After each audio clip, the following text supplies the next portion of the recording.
દૈનિક બાઇબલના વાંચનો. તારીખ 19 ઓગસ્ટ 2026, સામાન્ય કાળના 20મા અઠવાડિયાનો બુધવાર. આજે માતા ધર્મસભા સંત યોહાન યુદસનો તહેવાર ઉજવે છે. પહેલું વાંચન પયગંબર હઝકિયલના ગ્રંથમાંથી અને શુભ સંદેશનું વાંચન સંત માથી કૃત ગ્રંથમાંથી. પહેલું વાંચન પયગંબર હઝકિયલના ગ્રંથમાંથી, અધ્યાય 34, કલમ 1-11.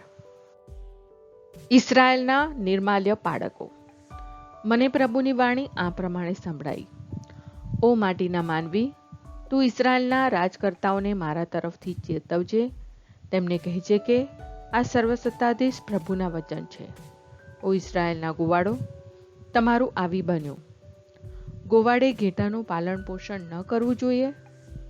તમે તો પોતાનું જ લાલન પાલન કરો છો. તમે દૂધ પી જાઓ છો, ઊનના કપડાં પહેરો છો અને તાજા માજા ઘેટાને વધેરી ખાઓ છો. પણ તમે ઘેટાને ખવડાવતા નથી. તમે દુબળાને બળ આપતા નથી. માંદાની માવજત કરતા નથી. ઘવાયેલાને પાટાપિંડી કરતા નથી. આડે માર્ગે ચડી ગયેલાને રસ્તે લાવતા નથી કે ખોવાયેલાને શોધતા નથી, અને સખ્તાઈથી શાસન ચલાવો છો. તેમને કોઈ ગોવાળ નથી, એટલે તેઓ જંગલી પ્રાણીઓનો શિકાર બન્યા છે. મારા ઘેટા ડુંગરે ડુંગરે અને પહાડે પહાડે રખડતા ફરે છે. ઘેટા બકરાના ટોળા આખા દેશમાં વેરવિખેર થઈ ગયા છે. કોઈને તેમની પડી નથી કે કોઈ તેમને શોધવા જતું નથી. માટે ઓ ગોવાળો, મારા વચન સાંભળો. મારા ઘેટા જંગલી પ્રાણીઓનો શિકાર બન્યા છે. તેમનો કોળિયો બન્યા છે, કારણ તેમનો કોઈ ગોવાળ રહ્યો નથી.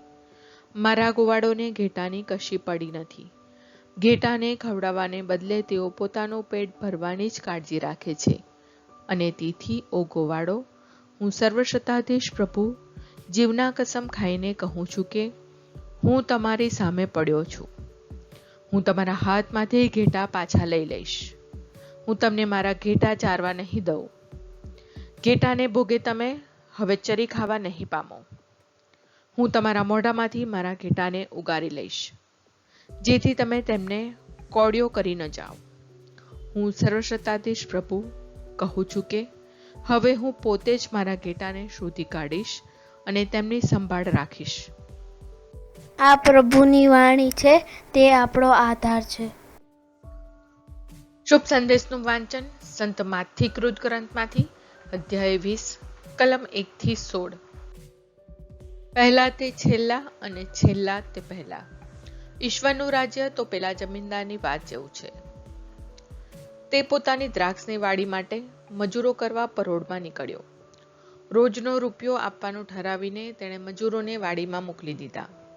9 વાગે તે ફરી બહાર ગયો તો તેણે બીજા માણસોને ચૌટામાં બેકાર ઊભેલા જોયા.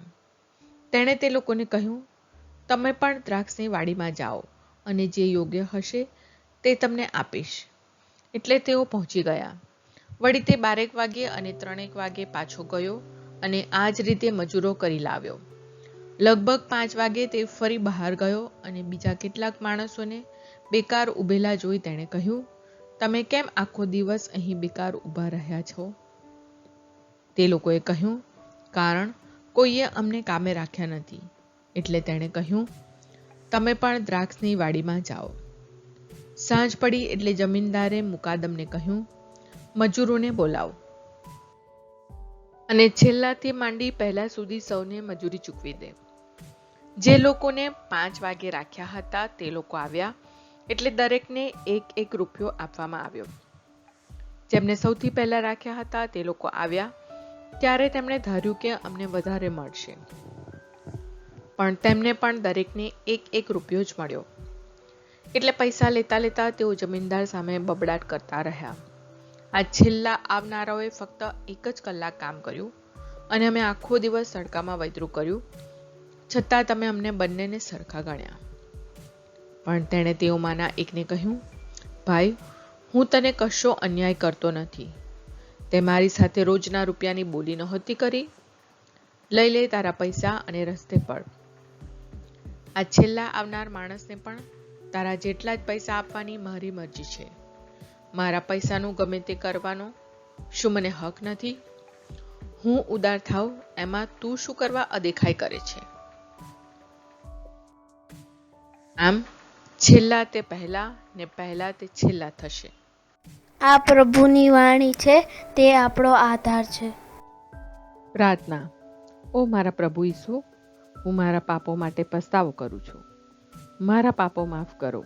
મારા હૃદયમાં આવો. હું તમને મારા પ્રભુ અને તારણહાર બનાવીશ. આમેન. પ્રભુ તમને સુખી રાખો અને તમારી સંભાળ રાખો. પ્રભુની તમારા ઉપર કૃપા દ્રષ્ટિ અને મહેરબાની હો.